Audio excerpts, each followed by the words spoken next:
एक भारत श्रेष्ठ भारत अखंड भारत सनामैति सानानि बागै हास्टेनि जत लोकरकनो समायतांगानि बागै कयमुंना रेखा हास्टेनि जों फेरांते हुकबाय बेटेकनि मन्त्री रतनलाल नाथ कराकशालो सदर वल्लभभाई पटेलनि आचैमानि सालनो रगै लुवाजि जाग्रान फर यूनिटी पांडा अकक सानानि थांगै अकक रक्षाका मन्त्री रतनलाल नाथ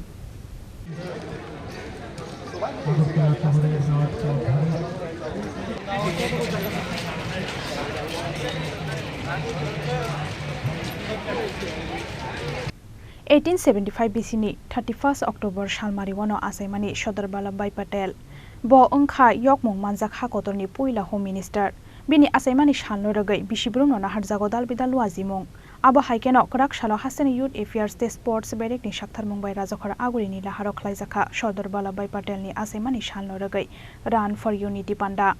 Belunya karai rohori pandano chengsawi rekha hasteni chung ferangtei hokbar betekni mantri Ratanlal Nath Manjakha Mantri Shantana Jakma Mantri Tinkurai Bidhan Sabhani Deputy Speaker Ramprasad Pal MLA Minarani Sarkar Poshim Jila Porishadni Ajuphang Horidulal Ajarji Akosong Panda Kok Sanani Thangai Ek Bharat Shrestha Bharat Akhanda Bharat Sanamiti Sanani Bagai Hasteni Joto Lukurokno Samai Tangani Bagai Koimungna Rekha Hasteni Chung Ferangte Hokbar Betekni Mantri Ratanlal नाथ 31 October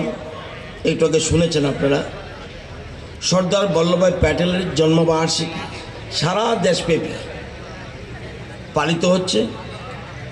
এই দিবসটি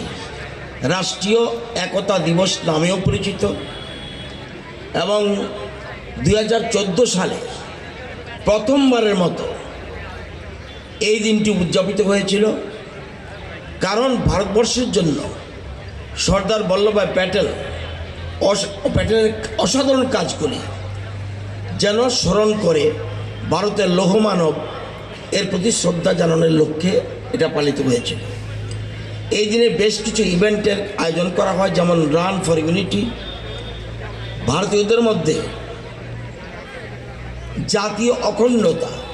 জাতীয় ঐক্যের অঙ্গীকার এবং সর্দার বল্লভভাই প্যাটেলের অবদান সম্পর্কে সচেতনতা বাড়াতে দেশব্যাপী একটি ম্যারাথন উনি ছিলেন অখণ্ড এবং অবিচ্ছিন্ন ভারতের মূল কাণ্ডারী 2018 সালের আমাদের দেশের জনপ্রিয় প্রধানমন্ত্রী শ্রী নরেন্দ্র মোদীজি এবং কেন্দ্রীয় সরকার সর্দার বল্লভভাই প্যাটেলের সম্মানে গুজরাটে স্ট্যাচু অফ ইউনিটি উন্মোচন করেছিলেন এবং এটা বিশ্বের সবচেয়ে উঁচু মূর্তি সর্দার প্যাটেল 1875 সালের 31 অক্টোবর গুজরাটের নাদিয়াতে জন্মগ্রহণ করেছিলেন এটা আপনারা সবাই জানেন এবং তিনি ভারতের প্রথম স্বরাষ্ট্রমন্ত্রী এবং উপপ্রধানমন্ত্রী ছিলেন তিনি ভারতের যেটা বলছে ইউনিটি ভারতীয় ফেডারেশন তৈরি করার জন্য অনেক ভারতীয় রাজ্যের একীকরণের গুরুত্বপূর্ণ ভূমিকা পালন করেছিলেন স্বাধীনতার সময় সর্দার প্যাটেল বেশ কয়েকটি রাজ্যকে ভারতীয় ইউনিয়নের সাথে একত্রিত হতে রাজি করাতে গুরুত্বপূর্ণ ভূমিকা পালন করেছিলেন তিনি ভারতের স্বাধীনতার জন্য একজন সামাজিক নেতা হিসেবেও কঠোর পরিশ্রম করেছিলেন বারদলি একটা জায়গা আছে সেখানে মহিলারা বল্লভভাই প্যাটেলকে সর্দার উপাধি দিয়েছিলেন যার অর্থ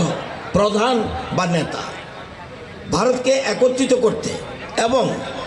ভারতকে একটি অখণ্ড এবং অবিচ্ছিন্ন ভারত গড়ে তোলার ওনার স্বপ্ন ছিল ভারতকে একটা স্বাধীন জাতি হিসেবে গড়ে তোলার জন্য তার বিশাল অবদানের জন্য তিনি ভারতের প্রকৃত একীকরণকারী হিসেবে স্বীকৃত তিনি ভারতের জনগণকে শ্রেষ্ঠ ভারত গঠনের জন্য ঐক্যবদ্ধ হয়ে একসঙ্গে বসবাস করার জন্য অনুরোধ করেছিলেন আধুনিক সর্বভারতীয় পরিষেবা ব্যবস্থা যেটাকে বলে modern all India services system প্রতিষ্ঠা করার কারণে তাকে patron saint of India civil servants হিসেবে স্মরণ করা হয় 1857 সালে অবিচ্ছিন্ন ভারতের আপনাদের জানার জন্য বলছি আয়তন ছিল 83 লক্ষ বর্গ কিলোমিটার বর্তমানে সেটা মাত্র 33 লক্ষ বর্গ কিলোমিটার তাই সর্বশেষে সকলের প্রতি আহ্বান রইল আমাদের আজ শপথ নিতে হবে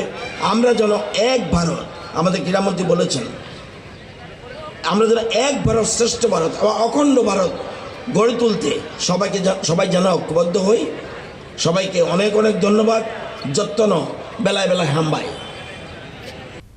Panda o jotono no shmai tangrekha hasteni chung ferangte hokbar betekni mantri Ratanlal Nath aboni yagulo Khlaijakha Run for Unity Panda Aguli ni simi pranapni kokthum Chini Khorang